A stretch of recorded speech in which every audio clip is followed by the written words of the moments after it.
Если вы услышали подобный звук из задней части своего автомобиля, не спешите ехать в сервис, ведь там вас скорее всего обманут и скажут, что у вас вышли из строя ступичные подшипники.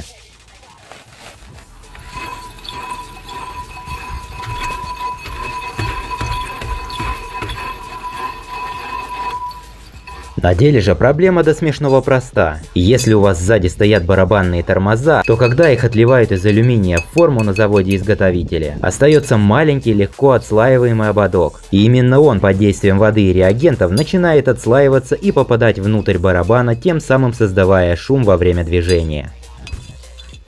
Кусочки эти имеют довольно внушительный размер. Также не забудьте убрать еще и те части, которые не успели отпасть. Благо убираются они буквально от усилия руки.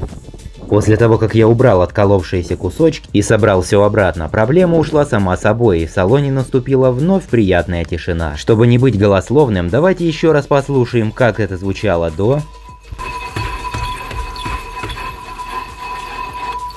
а теперь после.